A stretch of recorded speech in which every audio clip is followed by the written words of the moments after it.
good morning, class. Thank you so much for allowing me to be your guest teacher here today. I'm excited to be here at Lighthouse School. My name is Miss Butler. I'm going to be teaching you a lesson today on close reading.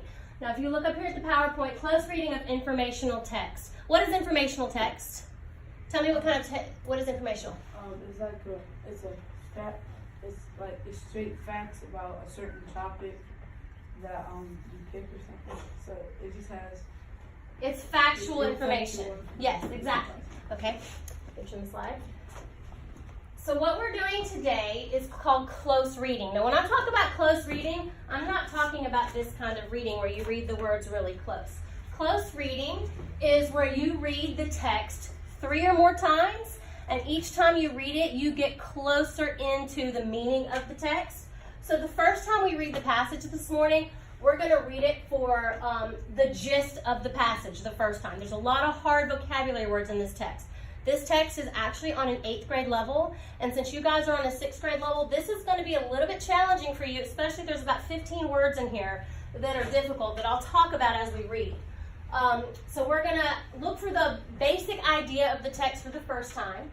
The second time that we read the text, we're going to read it for the meaning and for the central idea. What is the central idea? What's another word for central idea? Yes? I'm guessing central, like as in like the main. Yes, perfect. Exactly. It's the main idea. Then the third time we're going to read for deeper understanding of the meaning of the text, and we're also going to have questions where we're going to use the text to ace the questions. Have you ever heard that term before? Yes. Of acing the questions? Okay. So we're going to look at those questions, and then after we answer the questions, we're going to discuss our answers with our classmates during blab and gab time. Now, I put you in partners, okay? So the person on the left, raise your hand, people on the left. Okay, you are the blabbers. Okay, raise your hand, people on the right. All right, you are the gabbers. So when I say that I need you to blab and gab with your answers, you're going to kind of share the answers because you're going to answer these on your own, but then you're going to talk about your answers together and see if you guys agree or disagree if you came up with the same thing. All right? This is what good readers do. If you have a challenging text, as a good reader, you're supposed to read the passage more than once. And also, the more that you talk about the text, the more understanding you have of the text. So that's what we're focusing on today. Now, as we go through our reading passage for the first time, we're going to look for evidence in the text for these questions that we'll have at the end, but this is what ace the answers mean. You're going to answer in complete sentences. You're going to cite evidence from the text. That's what the C stands for. And you're going to expand the answer in writing or talking. So we're going to focus on acing those questions. And when we read for the first time, here is our focus question. Okay? We are looking for what is the text structure that the author of this passage is using for informational text. Now there's different types of text structure. When an author is informing you about some information, they will set up their passages with several different ways. They could either use a cause and effect arrangement, they could use a compare and contrast, sequence of events, problem and solution, or descriptive. Those are the different ways that we find informational texts are set up by the authors. So as we read, I want you to look at the textual evidence that is going to let you know what is the structure of the text. That's going to be our focus question that you're going to have to answer with blab and gab at the end of reading the passage. Okay, so I'm going to read this with you for the first time since there's such difficult words in this passage. And when we're done, I'm going to have you talk with your partner. All right. So, I asked you a few minutes ago about popsicles. Now, there's a lot of things that have been invented that were invented on accident. Does anybody happen to know, besides a popsicle, what an accidental invention is? There's a toy that you've probably seen or played with, or you might have one at home. Accidental invention. Anybody know? Fidget spinner? A fidget spinner is one of them. I was thinking something different. The Slinky. Has anybody ever had a Slinky? Oh, yeah. Yes, that's an accidental invention. Silly putties. Have you ever played a silly putty? Yes. Okay, that's an accidental invention as well. So we're going to read about how an 11-year-old boy accidentally invented popsicles, which has become a worldwide sensation. All right, I'm going to skip the first little introduction paragraph and we're going to get into the actual text. All right, the next time you pop a popsicle in your mouth, think about this. You're enjoying the fruits of an 11-year-old entrepreneur labor. If you look down, this text actually has the words defined for you. So let's look at what an entrepreneur is. It's a person who starts a business. Okay, so an 11-year-old person who starts a business. Back in 1905, San Francisco Bay Area kid by the name of Frank Epperson accidentally invented the summertime treat. He had mixed some sugary soda powder with water and left it out overnight. It was a cold night and the mixture froze. In the morning, Epperson devoured the icy concoction. Okay, what does concoction mean? What does it mean? Can you look down and tell me what it means, please? To create something magical or unusual by mixing different ingredients. Okay, so to create something, I'm sure you've all tried to make a concoction before where you've mixed some stuff together. Yes. So he made this concoction and then he licked it off the wooden stirrer. He declared it an epsicle, a portmanteau of icicle and his name, and started selling the treat around his neighborhood. Now look at that word. I have it underlined in your passage, portmanteau.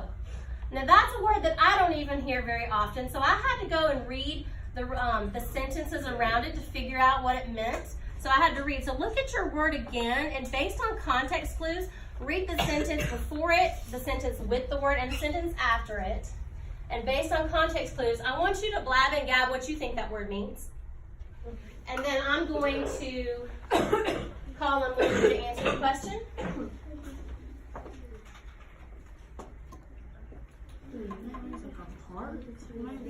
Part because like it's like a part of an icicle because it's like a because it has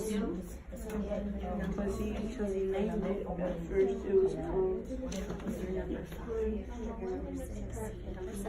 he called it an icicle and he said a portman of icing number 9 was his name so part of the name and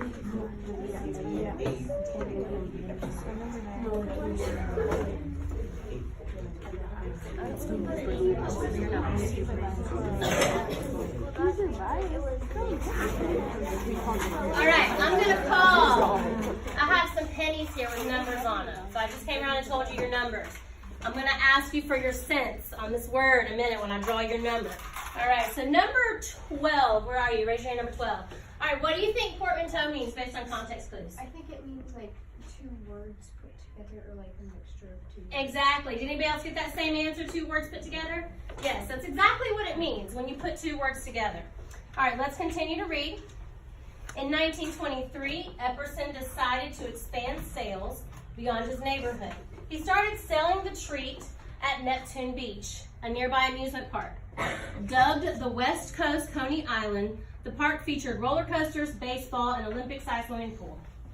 Neptune flourished in the pre-Depression days, and consumers eagerly consumed epsicles and snowsickles, which also made their debut at Neptune.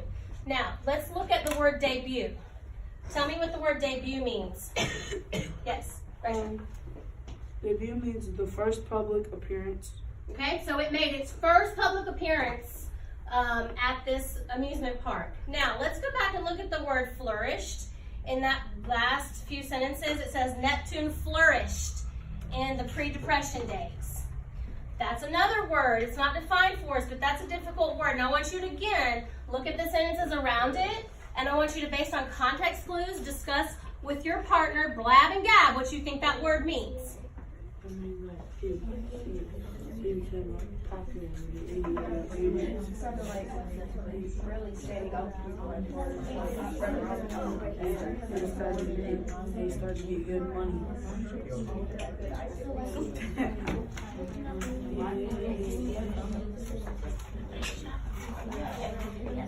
All right, number 8.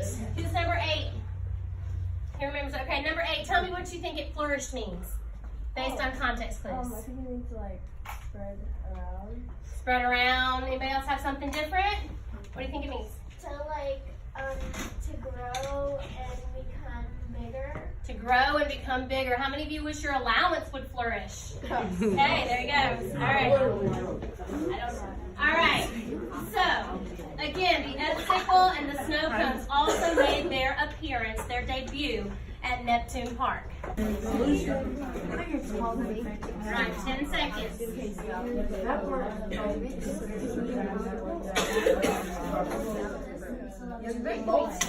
Okay, I'm going to call on someone to share their answer. Number 3, where are you? Number 3. One of you girls up here. Number 3. Okay. So forward, like the compare and contrast, well, the cause and effect. Okay. Well, one of the effects are that they're very messy, Okay. and what are the causes? Well, there are several causes and effects here in this passage, but when you look at the overall passage, now you can find several things in here. You can find a cause and effect of a situation. You could find a problem and solution in here. But when you're talking about the overall structure of the text, how did the author set this text up? Can anybody answer? What do you think? I want to say problem and solution because they had a whole bunch of problems with another brand making like the popsicles and stuff like that. Okay, they did face problems, yes. And solutions rather when he was beginning to even make the icicle. Okay. He left it outside, and then it was suddenly icicle. Then he started to sell it, which that was solution.